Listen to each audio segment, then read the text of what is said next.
dum diddy dum diddy dum. Hello and welcome to the Analyst Inside Cricket in association with LV Insurance, the sponsors of this fascinating test series between England and India. Third day is complete at Headingley. And I suppose the question is, where is this test match going? Yesterday, it looked precisely like an England victory was almost a foregone conclusion by either the end of today or early tomorrow. But suddenly, the resistance of the Indian batsman has suggested another selection of results. Could be a draw, could be an England win, or it could even be an Indian win. Where's your money at the moment, Simon? Well, now that would be telling where my money is. What I think is going to happen is, well, we could be in for an absolute classic, couldn't we? On the other hand, the new ball is available tomorrow morning, and England worked to get the new ball ready for tomorrow morning this evening by bowling the spinners quickly through those sort of last half an hour, 40 minutes when they could have gone off a bad light. It was a clear tactic from Joe Root so they'd have the new ball available in the morning. It feels like a crucial new ball. What are the scenarios, Yoz? Well, let's have a look at them. One scenario is, and it's the worst case scenario that we talked about earlier in the game, isn't it? That India get 500 in their second innings over a long time and put some pressure on England in their second innings, make it a really difficult chase. So that's one possibility.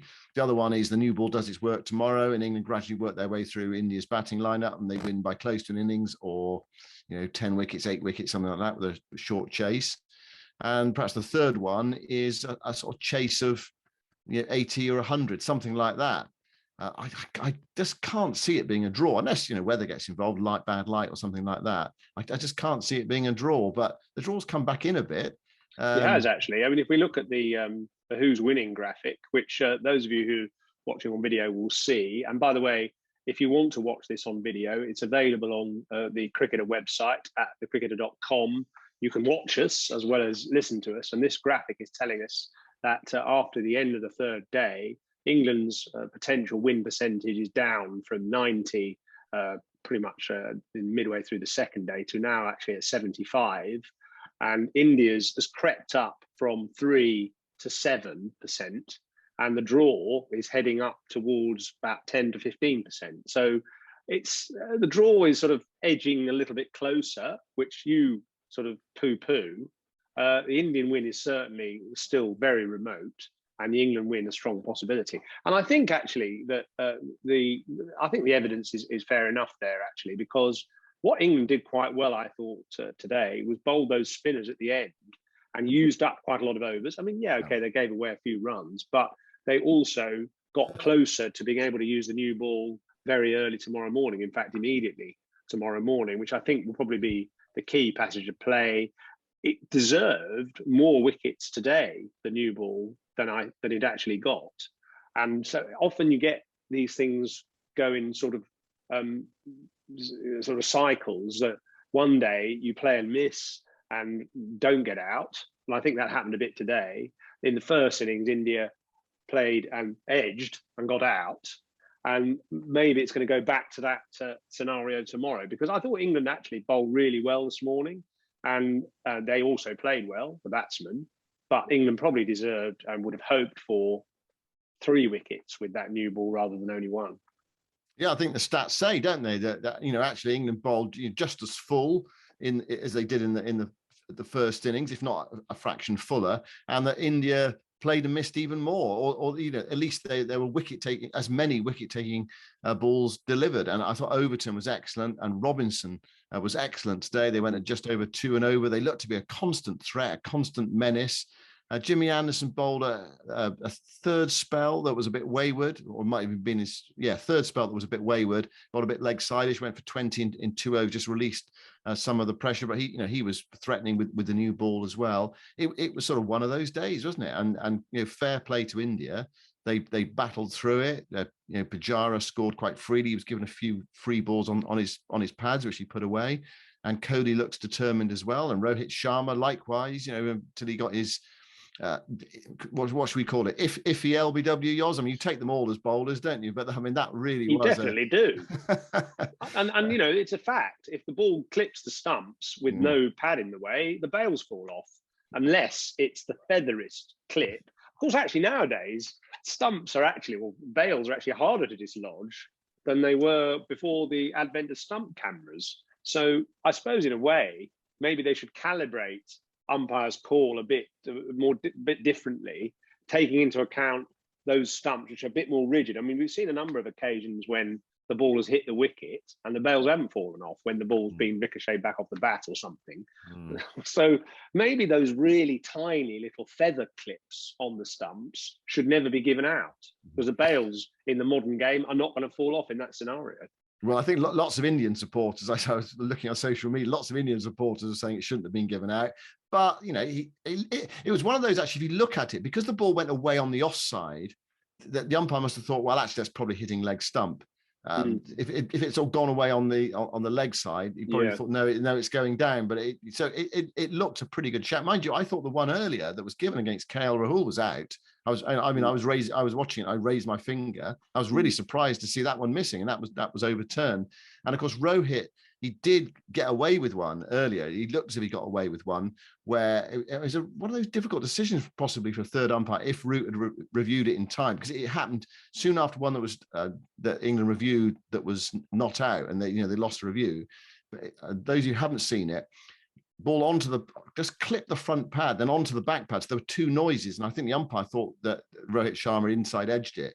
And the technology was very close to his inside edge, but I don't think he did. And it was 3 lights. But of course, England only reviewed it like half a second after they got to naught. So the umpire, Richard Kettleborough, said, no, you can't review that. You haven't done it in time. So Rohit got away with one when he was on 39, when, effectively, by the look of it, he was plumb LBW, and England just didn't review it in time. It wasn't given out. And then he got that really marginal call. And it must be sort of moment of anguish, really, when you look up at the big screen as you walk off. And you see that just sort of just feathering the leg stump. Here's a question for you then, Yoz. Do you think an umpire in that situation will go, not be that happy with himself for giving that out, or do you think, well, actually, I gave it out, the technology backs me up, on we go? Or do you think they like? Do you think they like it when they give umpires calls one out, or do you think they actually love it when it's all 3 red lights? I think it depends if they're a batsman or they're a bowler. I think if they give it out and it's just clipping and they're a bowler, they'll be satisfied. Yeah. But if they're a batsman, they think, well, I should have probably given the batsman the benefit of the doubt there, and vice versa. So I think overall, if the ball is at least clipping the stumps a little bit and they've given it out, then I think they'll be happy. If it's just shaving or missing and they're giving it not out, they'll also be extremely happy. Those marginal ones are very difficult to sort of legislate for, aren't they, I suppose? And I think actually generally the umpires have been outstanding. Again, Alex Wolff in his first test as well. Yeah, very good. I mean, just they're exceptional. I tried, I don't know if you've tried umpiring much, but I tried umpiring on the North York Moors tour recently, which I went on with this club, Millsfields. I gave out one of our batsmen, which was absolutely plumb. Because you do the player umpire bit, where you umpire for your own team, because you haven't got official umpires. I really enjoy it, actually. And it's challenging, though. I mean, those marginal LBWs, particularly, difficult. I think edges are fairly obvious, actually. But LBWs are really tough. Yeah, I've only ever umpired in those situations where you end up umpiring your own team. And it's a horrible situation to be in, isn't it? I mean, because...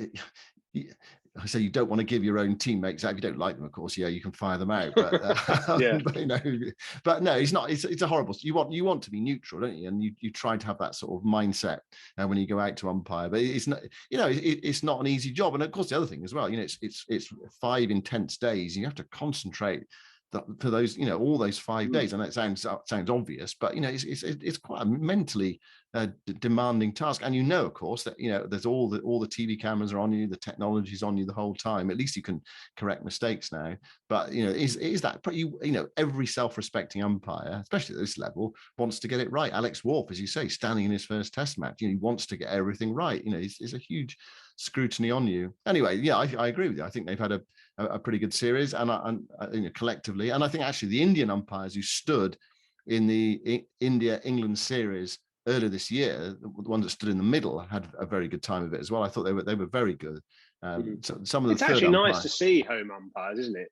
You know, which obviously is a COVID instigated thing, but I think it's great. And you know, all umpires are supposed to be neutral, and obviously the idea of neutral umpires came in, or the idea of foreign umpires umpiring your home games came in. Actually, I think it was Imran Khan who introduced it or recommended it in the sort of 90s. And it was right to do it at the time. But I mean, now with DRS and so on, and so that you can correct mistakes and illuminate glaring errors, actually, I think home umpires is a great thing, really. And it's a sort of reward for home umpires that they've done a great job for their domestic game to get the chance to umpire in a test match.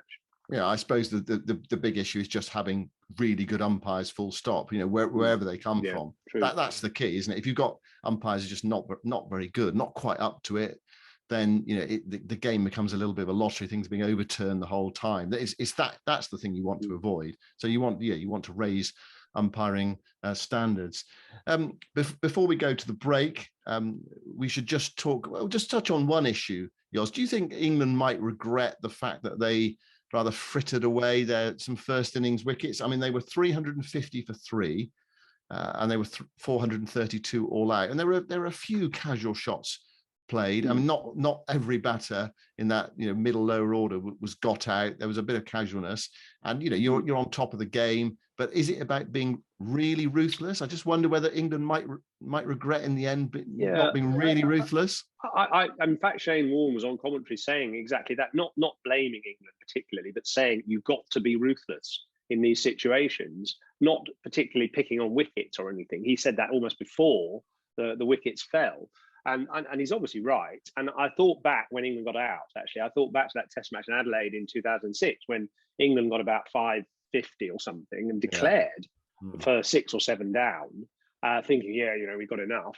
And then Australia replied with about 520, so only a deficit of 30 or 40 runs. Tremendous performance by Ricky Ponting, etc. And then, of course, England got bowled out second time round. Shane Warne to the 4, bowling out for about 130, then knocked off 160 to win. And it was the lack of ruthlessness. They should have gone on to get 650 and put Australia totally out of the game. Yes, England could have done that here as well. You know, Moeen, Joss Buttler, Sam Curran, all kind of iffy shots. I mean, you know, Buttler could say, well, that's the way I play. You know, it was a bit unlucky. I thought Moeen's shot was pretty poor. And Sam Curran just lobbed one straight down deep square leg, sort of sucker punch. So, yeah, there was a bit of lack of ruthlessness. They should have got 480. LV Insurance and the ECB's £1 million Fund for Runs community initiative has donated to Denby Cricket Club, who has proposed a multifaceted project that involves a long-term goal of increasing the number of female cricketers involved with the club and developing a sustainable approach towards the retention of female players. The Derbyshire-based club is running a free Dynamos Club initiative for girls over the summer. The Fund for Runs grant has also given Denby the chance to reach out to the schools surrounding the club in areas of deprivation for Amber Valley, including areas of Ripley, Loscoe, Horsley Woodhouse and Kilburn, all of which will be given access to cricket. The club's goal is to increase the participation of female cricketers who have an interest in the sport, focus on young talent, and provide them with a pathway to go further into women's cricket. And that's a really exciting opportunity, I think, for any girls or women in the Derbyshire area. By the way, I'd just like to say a little word of commendation for Ollie Robinson's bowling. I thought his opening spell today was outstanding. And it's funny, but as a bowler, there are days when you run up and the first ball you let go just fizzes out of your hand and zips off the pitch and soars through to the keeper with a bit of movement. And you just think, oh, well, that was nice. That was a nice feeling. And it's not sort of something you try to do. You try to do it every day, but it's something that just happens. Some days the ball just comes out of your hand and zings into the keeper's gloves or takes the edge or whatever. And that happened to Robinson today. His first ball to, I think, Rohit Sharma, you know, came angled in, zipped off the pitch and actually cut back. And Buttler took it almost head high over his left shoulder. And the whole spell was asking severe questions about those batsmen. Excellent. We keep saying this, I know, but he hardly bowled a bad ball until certainly later in the day, and he was at the batsman the whole time. Really impressive. Yeah, Robinson has had a very impressive start to his Test match career on the field, and Overton I thought has done well in this Test match as well. He does look a threat, and I'm pretty sure it was Steve Finn earlier in the season. I remember speaking to him, and he was saying that he said, which bowler in county cricket do you think is just impressed, head and shoulders above everybody else, I suppose literally as well? And he said, Craig Overton. I mean, he said around the counties, everyone's saying Overton is just the best bowler in county cricket. And he looks got just a bit more pace. I don't know. I mean, he's played it. He runs in a bit quicker, I think. Yeah. I think he just gets a bit more momentum in his run-up. And that was something that was said when he was at the Ashes in Australia sort of 3 or 4 years ago. And people talked about Josh Hazlewood and how had he got quicker, because he was now a really serious bowler. And it was said that basically he'd increased the speed of his run-up a bit. And I thought Overton has done the same. And it does make a difference. It's very fine margins, because if you run too fast, you end up sort of overbalancing as you bowl, and you lose that momentum that you've achieved. But if you can really progress to the crease at a good pace and build up, and then really hit the crease hard, but still with your body upright, not going too far forwards, then you can get the optimum speed. And I think at the moment he's got that. Yeah, I mean, he has been impressive. He has looked good. He's played in 4 previous Test matches. England have lost all 4. I wonder if he's going to break that record over the next couple of days. Before we move on to India's batting and award our In With Heart award for the day, Sam Curran. There were times when Root was looking around for a sort of guaranteed fourth pace bowler, and he seemed reluctant to bowl Curran. And when Curran came on, there wasn't a great deal of penetration. I know he picked up a couple of wickets in the first innings. He has got Kohli out a couple of times in his Test career, but he only bowled 9 overs of the 80 overs. And it almost seemed to be putting just a bit more of a burden on the other 3 main pace bowlers. I just wonder whether at that point, Joe Root was thinking, I wonder if we'd have paid Saqib Mahmood in this game, whether he would have just given me a bit more. Okay, a first Test match. What about Sam Curran? I mean, he's such a talented cricketer, but he's still at that stage where he's batting at 8, and he's bowled. He's a fourth seamer. You sort of feel there's more talent there than it's sort of quite revealing itself in a way, or is that a bit unfair? I mean, he's still only 23. Yeah, I think that for a bowler. I mean, he's a bowler at the moment. He's a bowler who bats at 8, and he bats as if he is a number 8, doesn't he? A little bit, and I think you tend to do that. If he was put in at number 6, he probably might play differently. As a bowler, you need at Test level, you need pace, movement, and consistency. Accuracy. You need at least 2 of those 3. And at the moment, he's really only got 1. He's got a bit of movement. He hasn't got enough pace or enough accuracy. So he's a little bit restricted or limited or hampered by his height.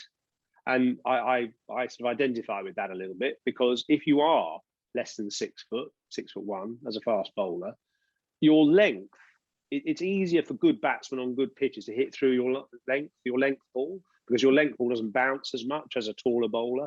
So they can hit on the up against you. You have less length as a result to control the batsman with.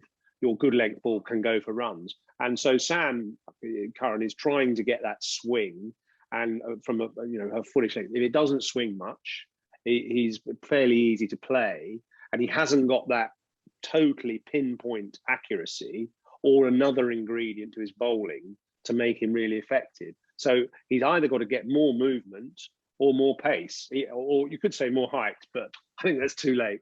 No, that's not going to happen, is it? I mean, I think there are quite a few people who feel that he's going to be a batting all-rounder, but of course you don't become a batting all-rounder until you get up the order a bit and make a few runs. So it's a sort of chicken and egg situation. Now, what about Pujara today? He was playing on one of his former home grounds. He's been under pressure. Okay, he made a few runs at Lords, and when he dug in that second innings, and actually ultimately helped India to win that game.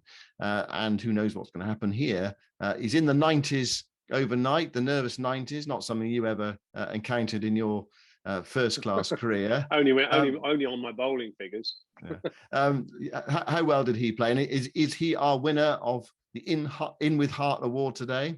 Well, I think he's definitely our winner of the In With Heart Award today.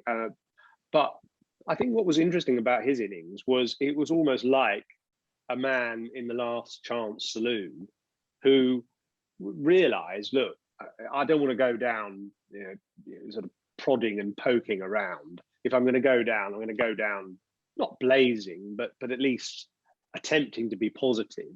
And from early on, clipping balls through the leg side for boundaries, there was more purpose and intent. He's looked like a blocker, a wicket waiting to happen over the last year, and averaged, I don't know, less than 20 most of the last year or so. He's looked like a punch bag against fast bowling, hasn't got a shot in anger. He's just looked like someone who's doesn't know what to do almost. He looks almost paralysed, mesmerised. But today he was proactive. He played some positive shots. And if you do that, and I know I'm speaking rather not from experience so much as observation, your feet get moving, your mindset is more sort of active and proactive. You're looking for singles. It energizes your body, and suddenly you find balls to hit, and suddenly your rhythm and flow comes back. And well done to him for sticking it out, for believing in himself, for still batting at number 3, for taking all the blows on the body, and he's got his rewards today. Yeah, and tomorrow he comes back 91 not out with a new ball straight away, first thing in the morning. But he's not far away. Kohli at the other end as well. He was so close to being bowled by Joe Root through the gate this evening, but he hasn't looked in too much trouble out there. And there isn't a lot of devil in the pitch. There's some movement. There's a little bit of spin, but it's a pitch in which you clearly can stick in and play with application. I think we've got a fascinating Test match on our hands. It would be a bit foolish really to predict definitively what's going to happen from here. You feel that England are in a clearly still in a much better position because India is still 139 runs behind, and England could go on and win the game tomorrow. But it's opened up a bit today, and there's a lot. The other thing as well, of course, Saturday crowd at Leeds. I expect the chief executive would be quite happy that India have done what they've done today. To get the punters in on the 4th day rather than having a 3-day Test match, which was a possibility. So it's India fight hard, don't they? We saw it at Lords. They didn't give up. They kept on going. England looked in a decent position after 4 days of that match, and India blew them away. So it's not quite be warned, England. But you can just, I was talking last night about, the long path full of snakes and thunderstorms and difficult river crossings. Well, they've got past the snakes today, and they've got over a river. There might be 1 or 2 more difficult rivers to get across. But there's a sort of semi-mountain to climb now in the sense of trying to get past England. And you always have to, when you look at this sort of situation, you always have to add a couple of wickets to the number that have fallen. So really, they're 139 behind with 4 down. If they think that way, if England think that way, then they really only got a couple of wickets to take to get into the tail.